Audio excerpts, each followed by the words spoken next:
ቁጠባን ባህላዊ አድርገው የስኬት ጉዞውን ሲጀምሩ እኛ ደግሞ ለቁጠባው እሴት ጨምረን አብረኖት እንተጋለን። ለላቀ ቁጠባው የላቀ ወለድ ይገባዎታል። የብርሃን ባንክ የላቀ ቁጠባ ሂሳብ ወይም ፕሪሚየም ሴቪንግ አገልግሎት ደንበኞች ቁጠባቸው እየጨመረ ሲሄድ ባንኩ ጠቀም ያለ ወለድ የሚከፍልበት ልዩ የቁጠባ ሂሳብ አይነት ነው። የላቀ ቁጠባ ሂሳብ አገልግሎት ደንበኛ ከሆኑ ሂሳቦን በቼክ ወይም በሂሳብ ደብተር፣ በኤቲኤም ካርድ ወይም በሞባይል ባንኪንግ አገልግሎት ማንቀሳቀስ ይችላሉ። ዛሬውኑ ወደ አቅራቢያ ወደሚገኝ የብርሃን ባንክ ቅርንጫፍ በመሄድ የላቀ ቁጠባ ሂሳብ ከፍተው ብዙ ይቆጥቡ፣ ጠቀም ያለ ወለድ ያገኙ። ብርሃን ባንክ፣ እንደ ስማችን ብርሃን ነው ስራችን። የማንቸስተር ሲቲን የዝውውሮች የፈጠሩትን ተጽዕኖ ተመለከትን። ወደ ቼልሲ ደግሞ እናቅናና የኮል ፓልመርን ጉዳይ እንመልከት። እንግዲህ የኮል ፓልመር ብቃት እንደወረደ በግልጽ እየተመለከትን ነው የምንገኘው። በጨዋታዎች ላይ የምናውቀውን አይነት ፓልመር እያየን አይደለምና ይሄ ደግሞ ቼልሲንም የጎዳ ይመስላል። እንመልከተው ይህንን ጉዳይ። የኮል ፓልመር ሲዝን ጥሩ ሲዝን አይደለም፣ ምንም ጥያቄ የለውም። እዚህ የአርሰናል ጨዋታ ደግሞ በሌላ በለመድነው መንገድ በመጀመሪያዎቹ 2 ሲዝኖች ባሳየው ደረጃ ፐርፎርም ስላላደረገ መነጋገሪያ መሆኑ የማይቀር ነው። በእርግጥ ሊያም ሮሲኝም ባልተለመደ ቦታ ከዚህ በፊት ቢያንስ በቼልሲ ሲጫወት አይተነው በማናውቀው ቦታ በግራ ተጫዋችነት በስትሬት ላይን እንዲጫወት ነው ያደረገው። ለአርሰናል በመጠኑ ሰርፕራይዝ ነበር፣ ታክቲካል ሰርፕራይዝ ነበር። ስለዚህ በመጠኑ እንዳይረጋጉ አድርጓቸው ነበር። ግን እንደ ተጽዕኖ ግን የተዋጣለት ተጽዕኖ ፈጥሯል ማለት ያስቸግራል። እኔ እንዲያውም ፔድሮ ኔቶን ግራ ላይ አድርጎ እዛ ቦታ ላይ መጫወት ስለሚችል ከሳምንት በፊት ከበርንሌ ጋር ሲጫወቱ እዛ ቦታ ላይም ስለተጫወተ ቼልሲ ውስጥም በወልቭስም በፖርቱጋልም እዛ ቦታ ላይ ሲጫወት ስለምናውቀው ምናልባት እሱን አድርጎ ፓልመር ደግሞ በመጀመሪያው ሲዝን በጣም ውጤታማ በሆነበት በቀኝ ክንፍ በኩል ማጫወት የበለጠ ሴንስ የሚሰጥ አይነት መስሎ ታይቶ ነበር። ግን አሰልጣኙ የራሱ ምክንያት አለው ያንን የሚያደርግበት ምክንያት። ፓልመር ለምን እንደዚህ አይነት ሲዝን እያሳለፈ ሆነ የሚለውን በተመለከተ ግን አንድ ቀላል ምክንያት ያለ ይመስለኛል። ጉዳት በጣም ቀላል ምክንያት ይመስለኛል። ጥሩ ሲዝን እያሳለፈ ያልሆነው በዋነኝነት በጉዳት ምክንያት ነው እና ሪከርዱን ስታይ ባለፉት 14 ወራት 3 የፕሪሚየር ሊግ ጎል ብቻ ነው ከክፍት ጨዋታ ያስቆጠረው። የፍጹም ቅጣት ምቶቹ ምናምን ከቀነስ 3 የሻርፕነስ ችግር አለበት፣ የራስ መተማመን ችግር አለበት። የመጨረሻ ውጤታማነቱ በጣም ቀንሷል። ኢንድ ፕሮዳክት የሚሉት ጎል ማስቆጠር፣ አሲስት መስጠት፣ ጨዋታዎች ላይ ጎላ ተጽዕኖ መፍጠር፣ ይህን የመሳሰሉት ነገሮች እንደቀደመው ጊዜ አይደሉም። በአንዳንድ መለኪያዎችም የክሬቲቪቲ ስታቲስቲክሱ ከቀደሙት ዓመታት ይልቅ በጣም ትልቅ ልዩነት አለ። የሙከራው መጠን፣ የትልልቅ የጎል እድሎች የመፍጠሪያው መንገድ መጠን፣ ለምሳሌ በቻንስ ክሬሽን 0.5 ትልቅ የጎል እድል ብቻ ነው በአንድ ጨዋታ የሚፈጥረው እና ከቀደሙት ዓመታት በጣም ከፍተኛ ልዩነት አለ። አንድ የሚታወቅ ችግር አለ፣ የብሽሽት ጉዳት የሚሉት የግሮይን ኢንጁሪ የሚሉት። ይሄን ጉዳት በተመለከተ በቀደም ሳነሳው ነበረ ምሳ የአንዳንድ ተጫዋቾችን የጉዳቱን አይነት ነው አንዳንድ ስፔሻሊስቶች ይናገሩ የሰማሁት ማለት ነው። በቀዶ ሕክምና የሚቀረፍ ችግር አይደለም። ላሚን ያማል የሆነበት ነገር ይሄ ነው ስል ነበር። ላሚን ያማል ሲዝኑ ሲጀመር አይተሹ እንደሆነ ፎርሙ ጥሩ አይደለም፣ ግን ይጫወታል ሁልጊዜ። ያ ኤክስፕሎሲቪቲ የለውም፣ ያ ኤል ክላሲኮን ጨምሮ ማለት ነው። እንዲያውም እኮ አንዱ ትልቁ ክርክር የነበረው ከኤል ክላሲኮ በፊት ለምን እንደዛ ይላል ነበር አይደለም። በተለይ ጥሩ ብቃት ላይ ሳይሆን ለምን እንደዛ ይላል። አንዳንዴ ካልሽ ማለቱ በጠቅላላው አግባብ ባይሆንም ካልሽ ግን ዩ ሃቭ ቱ ባክ ኢት አፕ፣ ጥሩ መጫወት አለብሽ ካልሽ በተለይ ጥሩ መጫወት አለብሽ። እሱ ደግሞ ጥሩ ለመጫወት በሚያስችል ሁኔታ ላይ አልነበረም የነበረው ሚል ነው አንደኛው ክርክር። ምክንያቱም በዛ የብሽሽት ጉዳት ምክንያት ላሚን ያማል ድሪብል ካላደረገ በቃ ያማል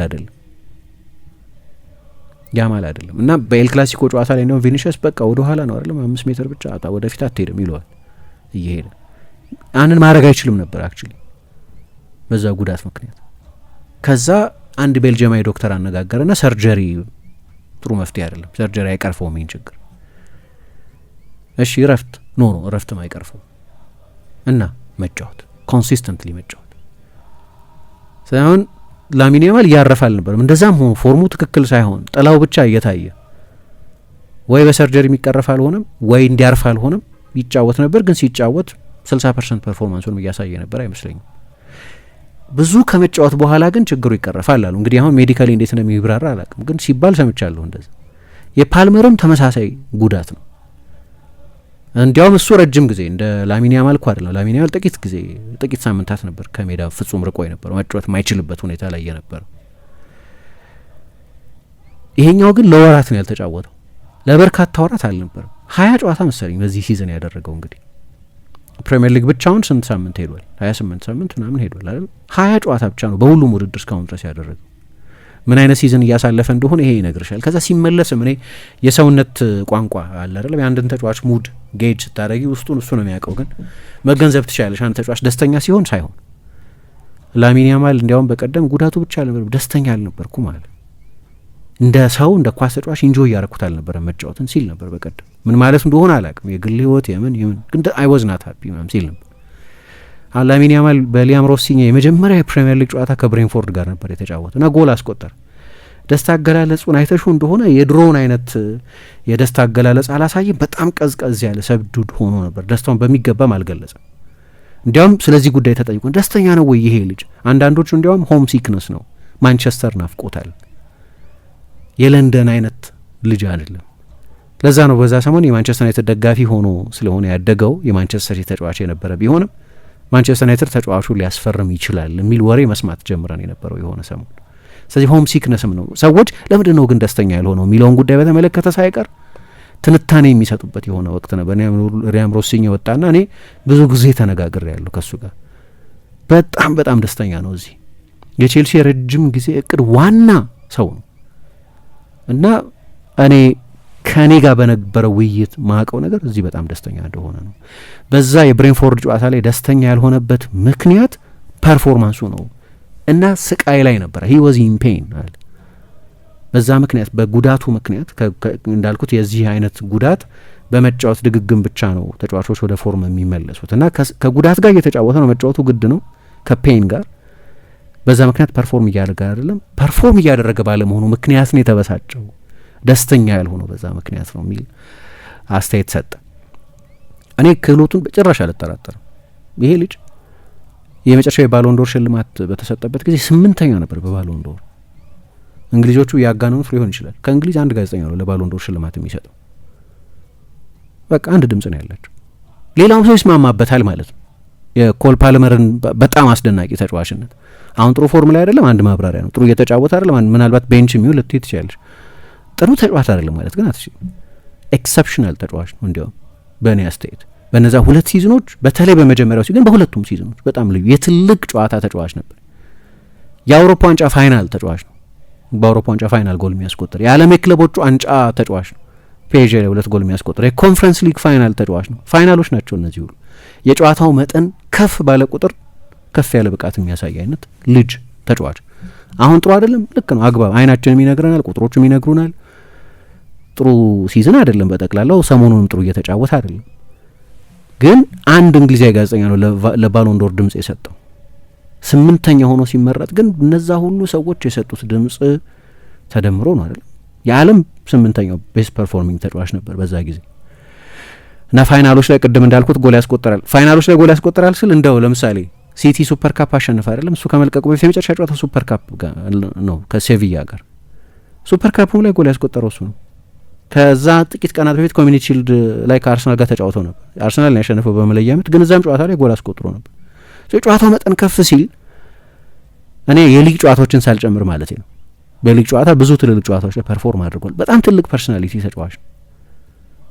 ግን ምንድነው ሁሌ ሬሰንሲ ባያዝ ይባላል። በቃ አሁን ሰሞኑን ያለው ነገር ምናምን ታይና በቃ ይሄማ ያው ድሮም እኮ ተሰቅሎ ነው ያለ ልክ ምናምን ማለት ትጀምራለች። ይሄ አሁን ሬሰንሲ ባያዝ አይተናል። ሁለት ሙሉ የአንድ ሲዝን ወንደርም እኮ አይደለም፣ አይተነዋል በደንብ ለሁለት ሙሉ ሲዝን ቢያንስ። እንደው ሲቲ ውስጥ ያሳያቸው ምልክቶች ትቼ ማለት ነው ቼልሲ ውስጥ ከመጣ በኋላ ብቻ፣ ሊያውም ቼልሲ ሽግግር ውስጥ የማያቋርጥ የቡድን ግንባታ ውስጥ ባለበት ጊዜ። ግን ሊሆን የሚችለው ምንድነው የብሽሽት ሌሎችም ጉዳቶች ገጥመውታል። ሄንሪ ዊንተር የሚባል ጋዜጠኛ ምን አለ? ስለ ፕሮፌሽናሊዝሙ እንዳትጠራጠሩ፣ ለእንግሊዝ ብሔራዊ ቡድን የአውሮፓ ዋንጫ ፋይናል ላይ ከተጫወተ ጎል ካስቆጠረ በኋላ በ48 ሰዓት ውስጥ ለኮር ስትሬንግዝ ልምምድ ጂምናዚየም ውስጥ ነበራል። ከእንደዚህ አይነት ኢሞሽናል ሮለ ኮስተር በኋላ ከእንደዚህ በደስታ የሚሆን በመከፋት የፍጻሜ ጨዋታ የሚያሳድርብሽ ተጽዕኖ ቀላል አይደለም። ተጫዋቾች ለረጅም ጊዜ ከዛ ስሜት ሊገላገሉ ይቸግራቸዋል። ግን በ48 ሰዓት ውስጥ ለኮር ስትሬንግዝ ጂም ነበር። ስለዚህ ፕሮፌሽናል ጠፋይሁን አትጠራጠሩ። ግን ትልቁ ጥያቄ የሚመስለው የጫናው ብዛት ነው። በቅርብ ጊዜ በጣም ብዙ ጨዋታን ያደረገ ወደ ሲቲ ከመጣ በኋላ በ3 ሲዝን 8 የተለያዩ የክለብ የብሔራዊ ቡድንን ሳያካትት 8 የተለያዩ የክለብ ውድድሮች ላይ ተሳትፏል። ክለብ ኮምፒቲሽንስ የሚባል ካፕ ኮምፒቲሽንስ የሚባል የዓለም የክለቦች ዋንጫን ጨምሮ ማለት ነው።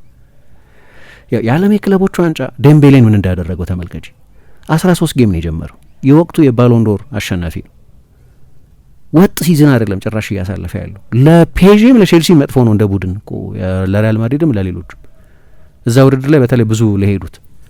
ግን በተለይ አንዳንድ ደግሞ ከፍተኛ ሎድ ለነበረባቸው ተጫዋቾች ይሄኛውን ሲዝን አበላሽቶታል። ምን ጥያቄ ያለው እና ያው ገንዘቡ በጣም ያጓጓ ነበር። ስለዚህ የአውሮፓ ክለቦች ተሻምተው የተወዳደሩበት ነው። በአውሮፓ ብዙ ተቃውሞ የነበረ ቢሆንም ግን ባለፉት 2 ሲዝኖች ይሄ ልጅ 112 ጨዋታዎች አድርጓል በክለብ እግር ኳስ ብቻ።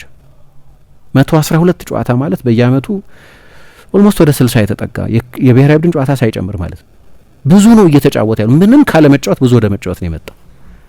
ሲቲ ውስጥ ምንም እድል ካለ ማግኘት በሲቲ ተጫዋችነት 2-3 ምናምን ጨዋታ ነው የጀመረው ይሄ ልጅ። ከዛ ድንገት የቼልሲ ሜን ማን ሆነ።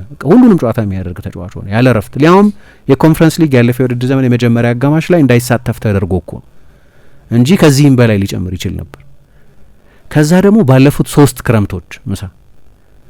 3 ክረምቶች የኢንተርናሽናል ቶርናመንቶች ላይ ሲወዳደር ነበር። 2023 ላይ ከእንግሊዝ ብሔራዊ ቡድን ጋር የአውሮፓ ከ21 ዓመት በታች ሻምፒዮን ነበር። በጣም ቁልፍ ተጫዋች ነበር። ጆርጂያ ላይ ሻምፒዮን ሲሆኑ ከዛ ከ2 ሳምንት በኋላ የዓለም ውድድር ከተደረገ በኋላ የሲቲን ፕሪሲዝን መቀላቀል ነበረበት እና ሲቲ ደግሞ ረጅም በረራ ወደ ሩቅ ምስራቅ አደረገ፣ ወደ ጃፓን፣ ወደ ደቡብ ኮሪያ ረጅም በረራ ምንም ሳያርፍ ማለት ነው።